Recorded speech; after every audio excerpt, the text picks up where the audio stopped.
Today, I wish to start with theory for the third chapter, that is reconstruction of a partnership firm.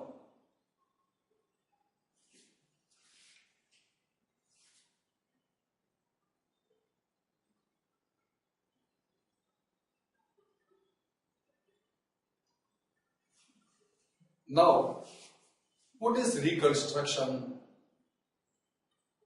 Just observe.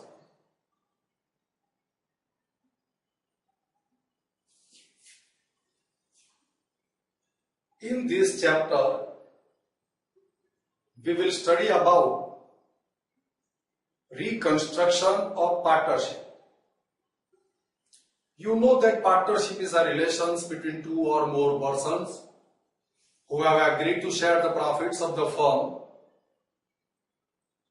or who have agreed to conduct the business and share the profits of the firm, and the business will be carried on by either all of them or any one of them acting for all. It's a relationship. Reconstruction means change. So here, changes in the partnership due to several reasons. Now, when a partnership relationship came into existence by an agreement, any change in the terms and conditions of the partnership agreement results in reconstruction of a partnership. It can occur due to varieties of reasons. The reasons for reconstruction of partnership may be as follows.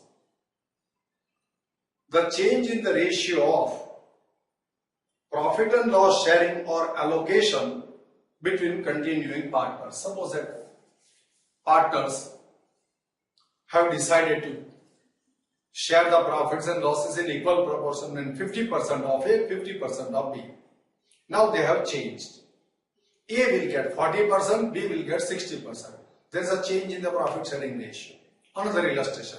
Suppose that A and B are the partners. They share profits and losses without giving salary to any partner. Now they have decided to give 10,000 salary per month to a partner A. After that, whatever the profit will be there, that will be distributed equally. So what has happened? Before this agreement, there was no salary. No salary was given to A. Now we give salary to A. So there is a change in the profit sharing between the partners as per the renovation, as per the novatio, as per the new agreement, which has substituted the old one. It is also known as reconstruction of a partnership firm. Suppose that one partner is entitled to have a commission of 4% on sales.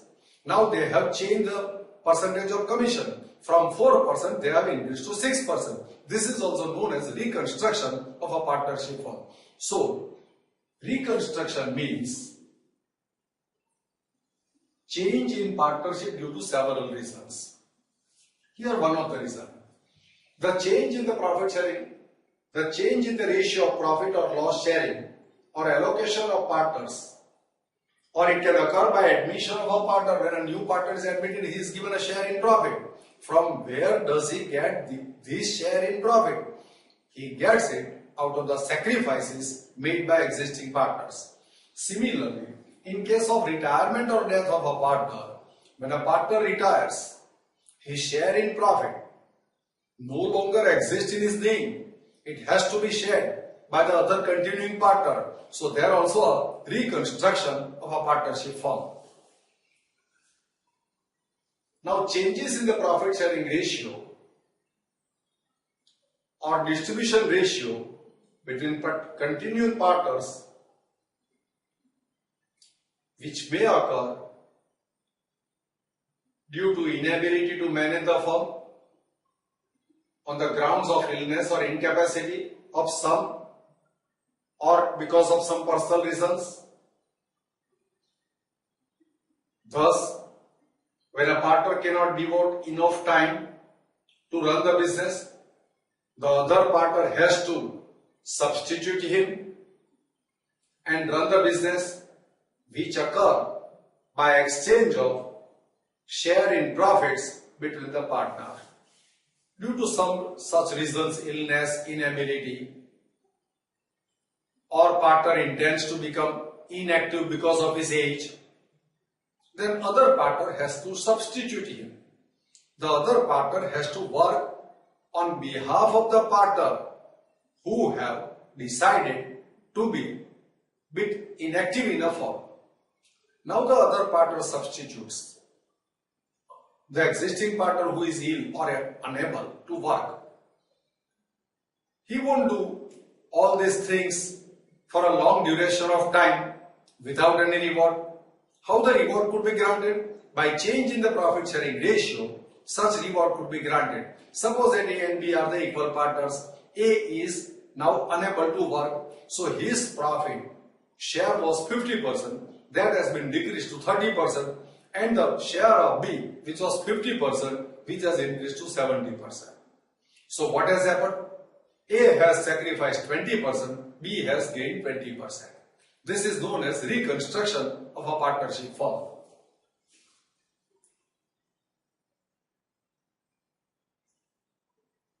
This changes the profit sharing ratio of existing partners, and it results in some partner have to sacrifice certain portion of their profit which is gained for the other partner.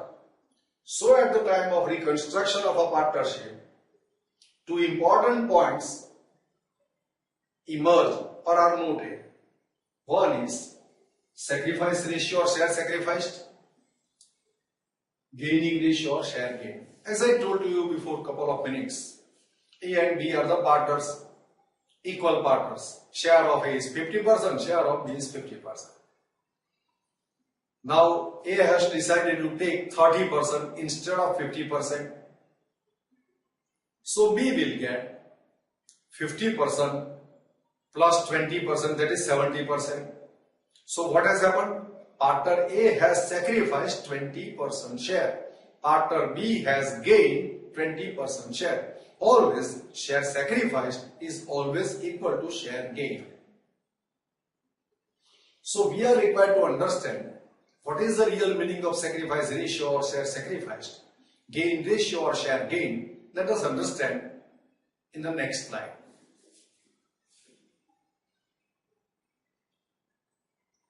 Sacrifice ratio.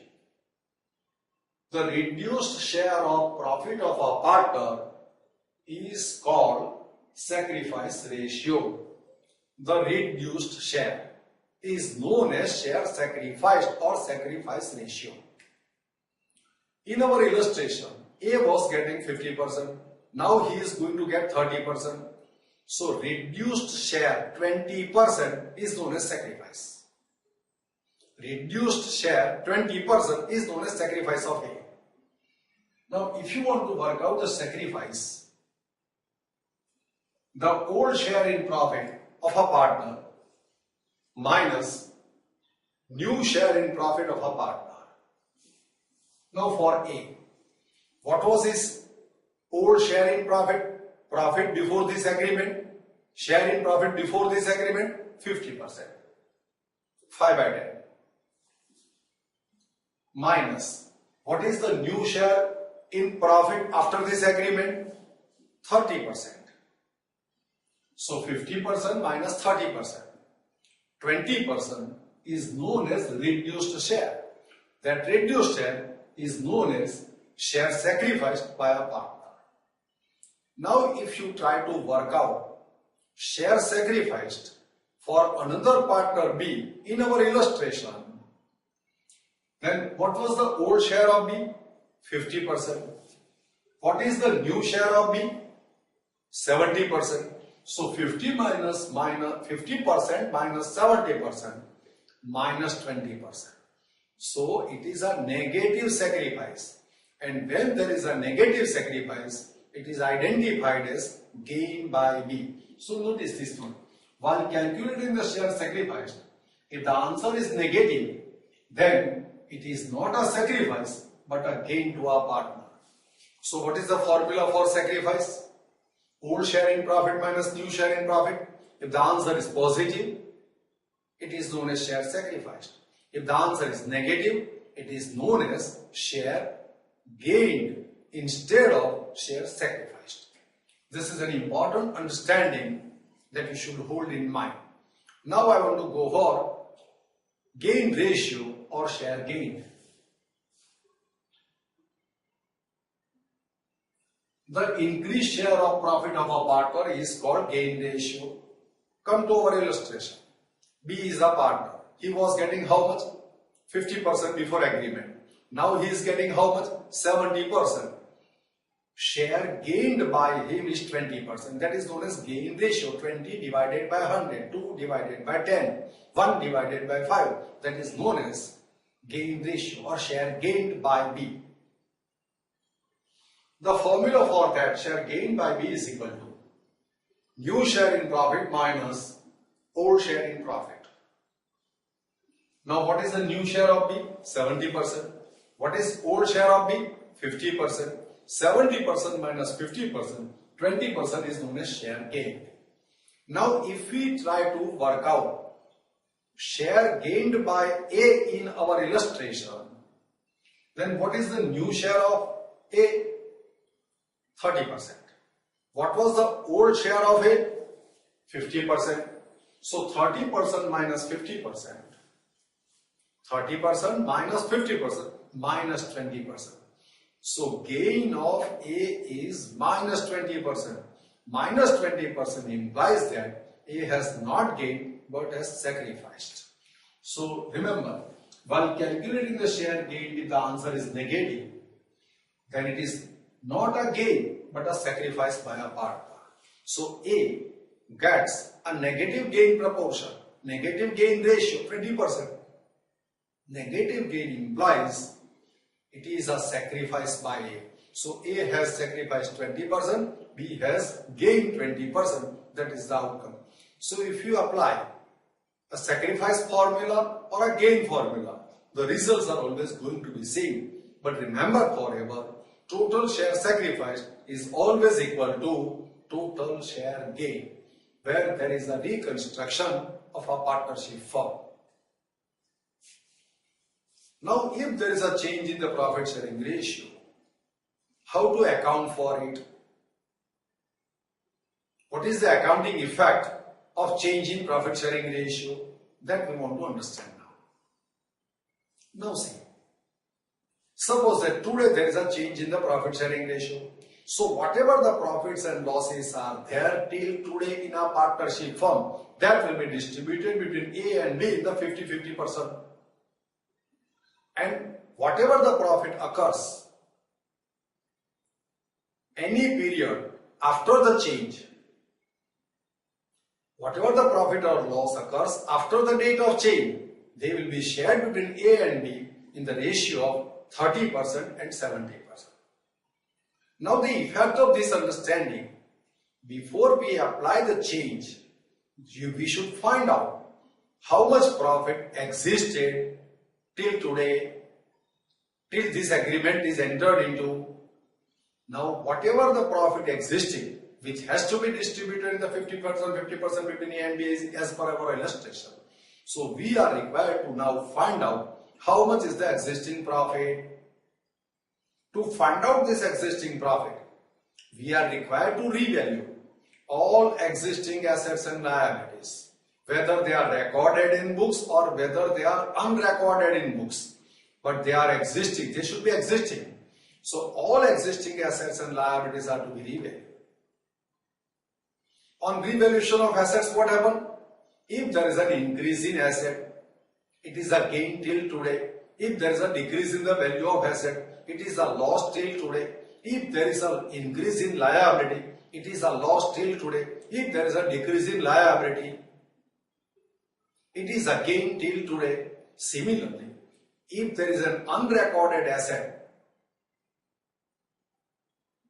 then what has happened? Its book value is 0 and unrecorded asset has a value. So it is a gain. It is a gain till today. Similarly, if there is an unrecorded liability, it is a loss that existed today. Now all these existing assets and liabilities are revalued. The effect of revaluation is the gain or loss that has occurred till today. and that loss or gain should be distributed amongst partners in the old profit sharing ratio. So accounting effect of this change in profit sharing ratio is 1. To find out profit and loss existed till the date of agreement, and to find that out, we are preparing one account known as revaluation account or profit and loss adjustment account. Now this is what I have explained to you. Just look at the explanation in writing.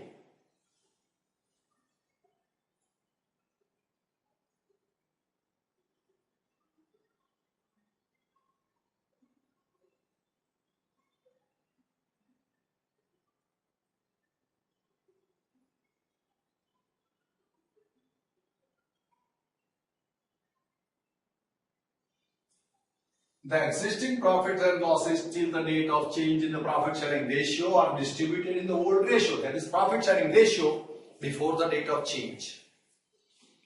Profit and loss subsequent to the date of change in the profit sharing ratio are distributed in the new ratio, that is profit sharing ratio after the date of change.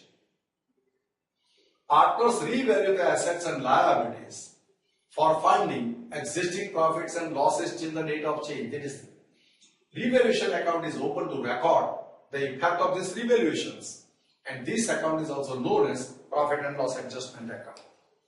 Now we want to prepare revaluation account and profit and loss adjustment account to find out the profit or loss that existed till today, and how the journal entries for this revaluation gets recorded, how the ledger posting thereof should be made, that I want to discuss henceforth. Please pay attention.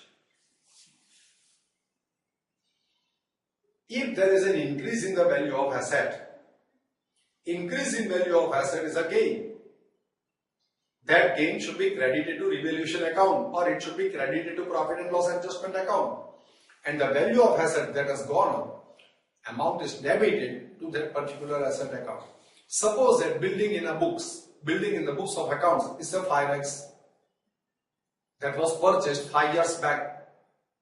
Today its value is 7 lakhs. How much is the increase in value of building? 2 lakhs. That's a gain. That gain should be credited to which account? Revaluation account.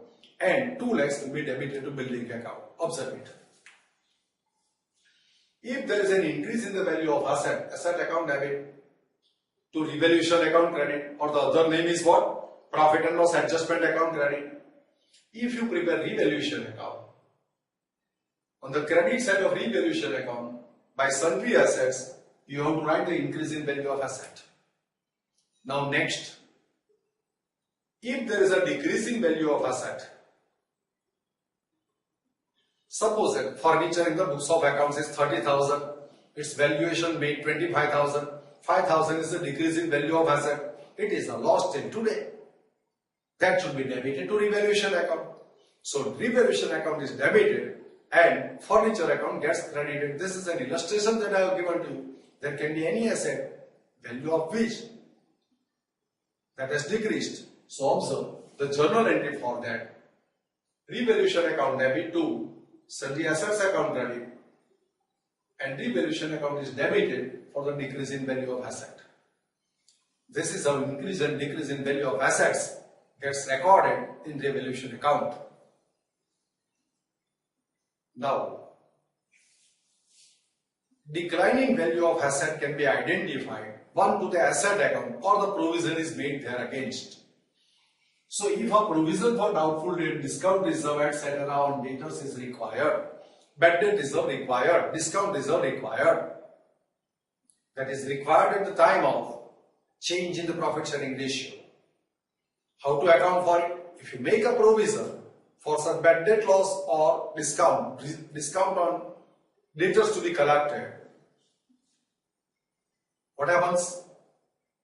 It is a one type of loss, provision for the loss.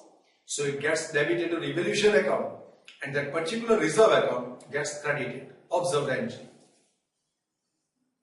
Revaluation account debit to provision for doubtful debts account credit, to discount reserve account credit.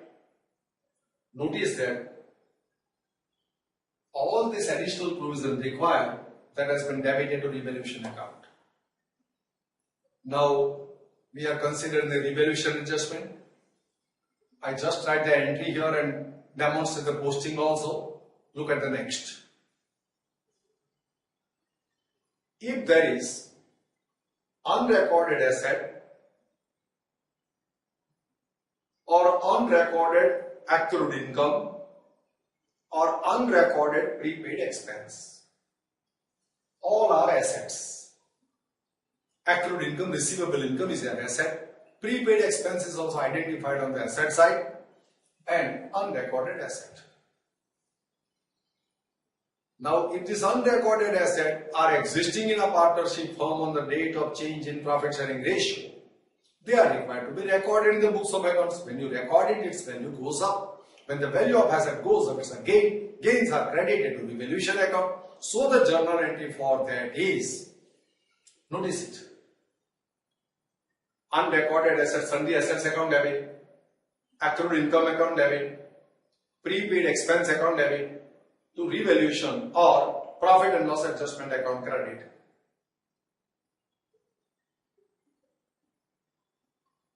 This is how ledger posting is made. We are considering the revaluation adjustment. What's the entry? Unrecorded assets, sundry asset account debit, accrued income account debit, prepaid expense account debit to revaluation account credit. Next. If there is an increase in an amount of liability, suppose a partnership firm has taken a loan. The loan stands at an amount of 1 lakh, on which 5,000 interest to be paid, not recorded. So there is an increase in liability. So where there is an increase in liability, it is a loss. Losses are debited to revaluation account. So revaluation account debit to respective liability account credit. Revaluation account debit or profit and loss adjustment account debit to sundry liabilities account credit. So here revaluation account is debited for this loss. Increase in liability. Now look at the next. If there is a decrease in liability, then reduction in liability is a gain. Reduction in liability is a gain. Gains are credited to revaluation account. So what's the entry for that? Respective liability account debit to revaluation account credit. Observe the entry and its posting. Sundry liabilities account debit to revaluation account credit or profit and loss adjustment account credit. Revaluation account is credited for that being gain.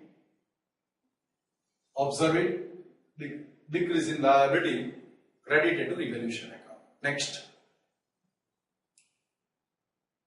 If there is an unrecorded liability, so liability exists on the date of change in the profit sharing, but that liability was unrecorded. If you record it, increase in liability. So increase in liability is a loss. Losses are debited to revaluation account. So revaluation account debit to liability account credit. Revaluation account debit to outstanding expense account, outstanding liability account credit. So revaluation account is debited for this outstanding liability which was unrecorded. Now we have considered all revaluation adjustment. Which are the, how many adjustments we have considered? Increase in value of asset, decrease in value of asset. Additional provision required, that is bad debt reserve, discount reserve, etc. Then we recorded about unrecorded asset. Then increase in liability, decrease in liability, unrecorded liability. All these various revaluation adjustments are considered by us. Now we have to find out profit or loss that is reported by this revaluation account. Total of credit side is more than total of debit side, there is a profit.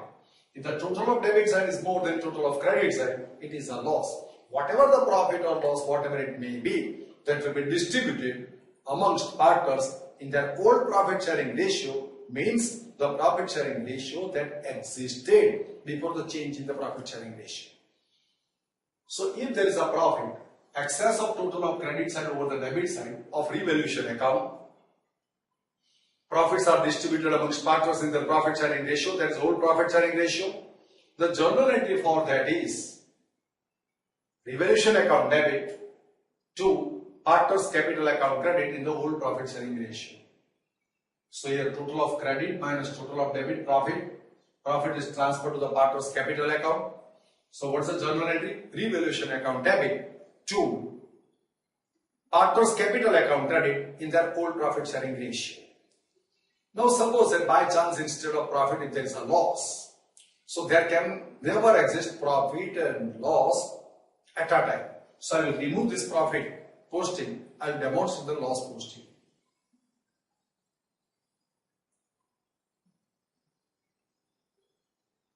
What's the definition of revaluation loss? Excess of total of debit side over the credit side of revaluation account is identified as revaluation loss. The entry for revaluation loss is debited to partners capital account in their old profit sharing ratio. So partners capital account debit in old ratio to revaluation account credit. Total of debit is greater than total of credit. So here you will find the entry for loss distribution. This is how revaluation account gets prepared. Second effect of all this revaluation of assets and liabilities appears in the balance sheet asset side. For increase in value of asset value, old value plus increased value is to be reported. Similarly, decrease in value, decreased value of asset is reported. Same way assets and liabilities, the revalued amounts are reported in the balance sheet. This is how the profit or loss till the date of change in the profit sharing ratio is worked out. That has to be distributed in the old profit sharing ratio, of a partners. And this is how I have tried to explain you the theory of this third chapter. I think that you have followed all these concepts. Thanks to all of you.